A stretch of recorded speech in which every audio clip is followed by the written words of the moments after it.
Estas son las posesiones más aterradoras de la historia. Hoy vamos a abrir los archivos de los casos de posesión más documentados, complejos y perturbadores que existen. Vamos a recorrer expedientes que tienen nombres reales, fechas exactas, informes médicos filmados por psiquiatras, actas judiciales selladas por tribunales y testimonios de personas que estuvieron ahí, viendo cosas que la ciencia de su época no pudo explicar y que la ciencia actual todavía mira con dudas. A lo largo de este video vas a conocer situaciones donde personas comunes, gente con trabajos normales y familias estables empezaron a hablar con fluidez idiomas muertos que jamás estudiaron en su vida. Vas a ver detalles sobre individuos que revelaron secretos íntimos de extraños que acababan de entrar en la habitación, mostraron una fuerza física capaz de romper ataduras industriales y fueron observados por grupos enteros de testigos mientras levitaban o contorsionaban sus cuerpos de formas anatómicamente imposibles. Esto es Expediente Cronos.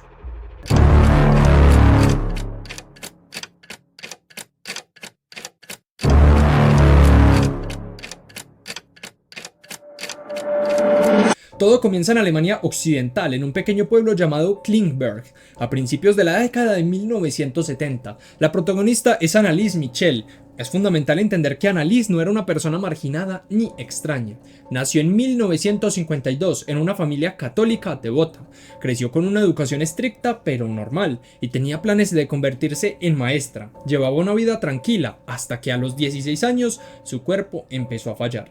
Lo primero que apareció fue una convulsión severa en la escuela. Los neurólogos de la clínica psiquiátrica de Würzburg la examinaron y le diagnosticaron epilepsia del lóbulo temporal. Le recetaron anticonvulsivos estándar para la época, como el Centropil y más tarde Tegretol. El problema es que a pesar de seguir el tratamiento médico al pie de la letra, su cerebro no se calmaba. Al contrario, las cosas empezaron a escalar de una forma que la medicación no podía frenar. Anneliese comenzó a ver caras demoníacas mientras rezaba, algo que los médicos interpretaron como alucinaciones derivadas de su condición neurológica. Pero luego vinieron las voces. Ella decía que las voces le daban órdenes, le decía que estaba maldita y que se iba a pudrir en el infierno. Para 1973 la situación era insostenible. Anneliese dejó de reaccionar a los medicamentos y desarrolló una aversión física extrema a los objetos sagrados.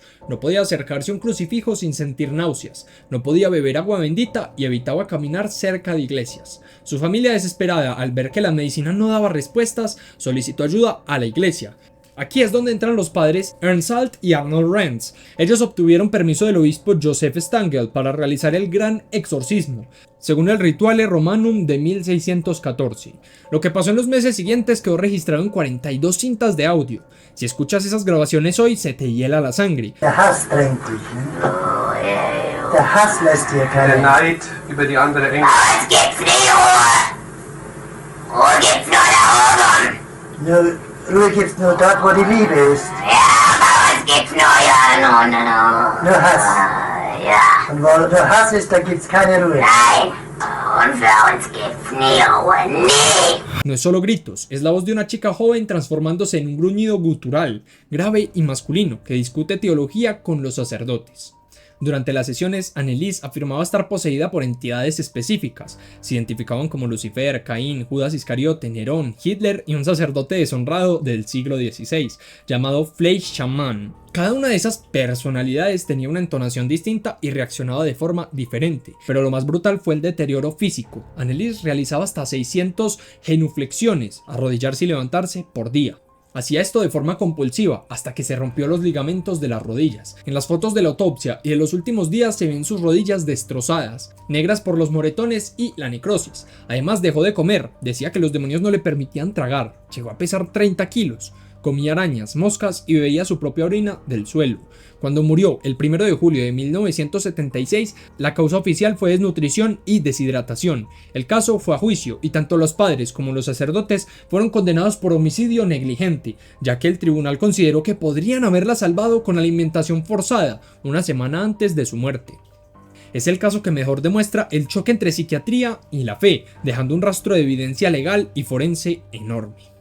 Ahora tenemos que viajar mucho más atrás, a Francia de 1634, para revisar el caso de las endemoniadas de Loudun. Este caso es fascinante porque mezcla posesión con corrupción política y celos. Todo ocurre en el convento de las Ursulinas. La Madre Superiora, Juana de los Ángeles, empezó a tener convulsiones y sueños ilícitos. Pronto otras monjas empezaron a imitarla. Decían ver a un hombre entrar en sus habitaciones por la noche para tentarlas, y todas coincidían en quién era ese hombre, el padre Urbain Grandier. Grandier era un sacerdote local, pero no era un santo. Era rico, guapo, arrogante y, lo más importante, tenía enemigos políticos poderosos, incluido el cardenal Richelieu. Las monjas empezaron a tener ataques colectivos, hablaban en lenguas, hacían contorsiones obscenas y gritaban blasfemias. Lo curioso de Loudun es que se convirtió en un circo turístico. La gente viajaba de otras ciudades para ver los exorcismos públicos. Las monjas eran exhibidas en una plataforma y, ante la orden de los exorcistas, empezaban a retorcerse. Los médicos de la época examinaron a las monjas y, aunque algunos dijeron que era fingido, la presión política validó la posesión. Se dijo que Grandier había firmado un pacto con el diablo. De hecho, presentaron un documento en el juicio, escrito al revés y en latín, supuestamente firmado por Grandier y varios demonios como Asmodeus y Belcebú. Grandier fue arrestado y torturado con la bota, un instrumento que aplastaba las piernas para romper los huesos. Nunca confesó, fue quemado vivo en la hoguera. Pero aquí viene el dato clave. Después de que mataron a Grandier, las posesiones no pararon. Juana de los Ángeles siguió poseída durante años, convirtiéndose en una especie de celebridad nacional que viajaba por Francia, mostrando sus estigmas y contando sus batallas contra los supuestos demonios. El caso dejó miles de páginas de actas judiciales. Hoy se estudian no solo como fenómeno religioso, sino como un caso de histeria colectiva manipulada por el poder. Saltamos a 1906, en la misión de Marian Hill en Natal, Sudáfrica. Aquí conocemos a Clara Hermanselli, una estudiante cristiana de origen africano de 16 años. A diferencia de Annelies, que tenía un diagnóstico de epilepsia, Clara confesó algo concreto antes de que empezaran los problemas. Le dijo a su confesor, el padre Horner, que había hecho un pacto con Satán. No dio muchos detalles del ritual, pero sí de la fecha y la intención, y poco después el caos se desató. Clara empezó a rechazar objetos benditos, un clásico, pero sus síntomas físicos eran muy distintos.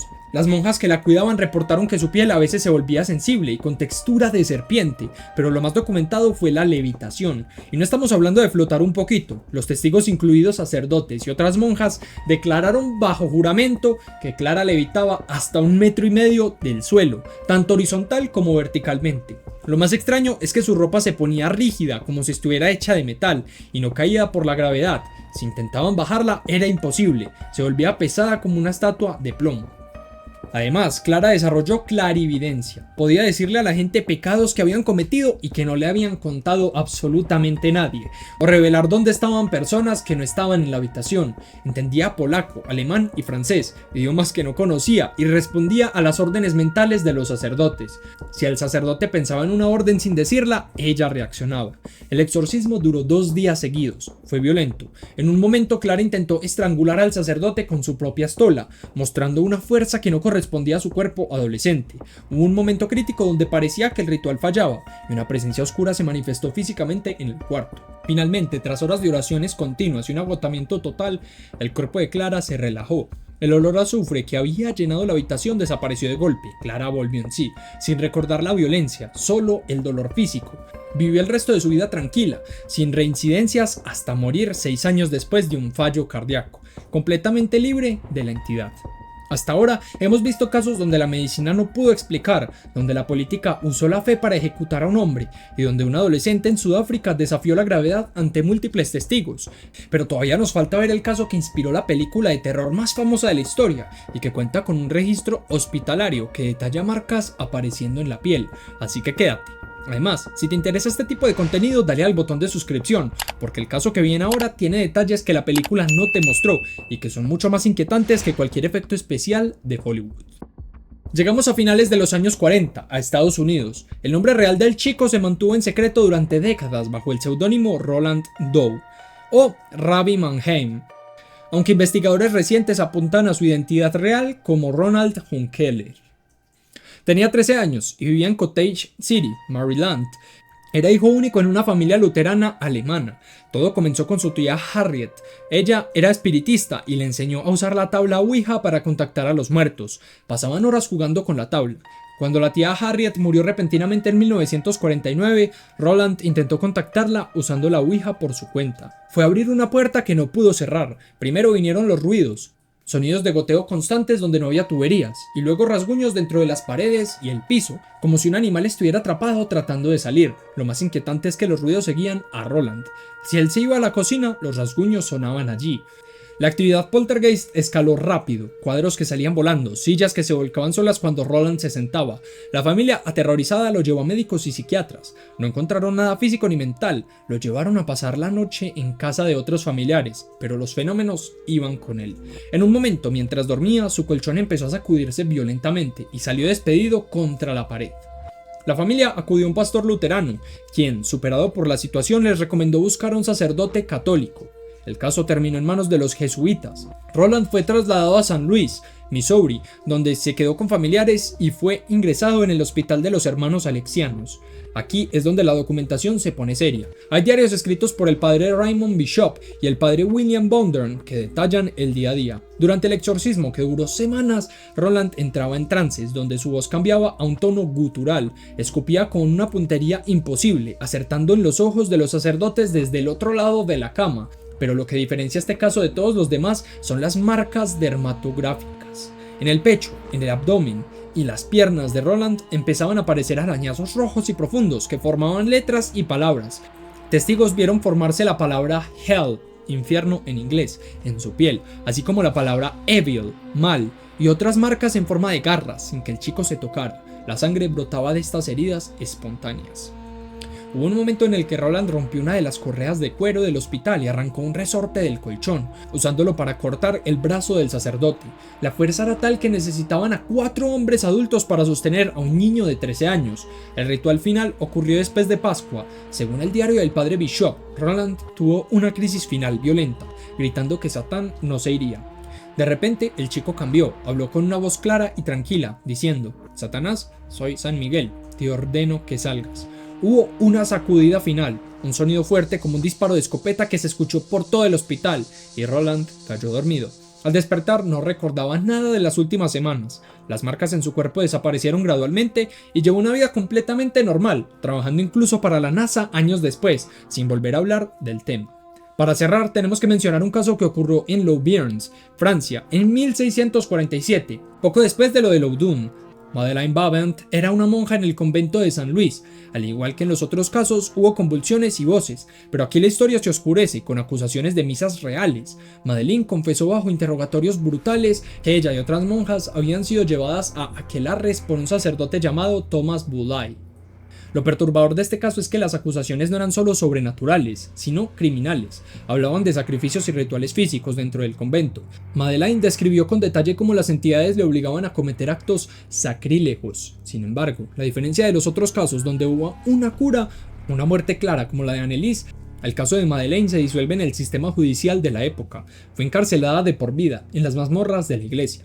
Los registros se cortan abruptamente. Sabemos que hubo investigaciones, que hubo confesiones, probablemente bajo tortura, y que la histeria se contagió a otras religiosas, pero no hay un final. El expediente de Madeleine Babant queda ahí, como un archivo corrupto en la historia, lleno de testimonios sobre figuras oscuras que aparecían en la capilla y objetos que se materializaban de la nada. Estos fueron los casos de posesiones más aterradores de la historia. ¿Crees que estos casos fueron reales o simplemente acusaciones falsas? Déjame las respuestas en los comentarios. Y en pantalla te estoy dejando un video que habla de uno de los mitos más interesantes que han existido. Así que dale click y nos vemos allí.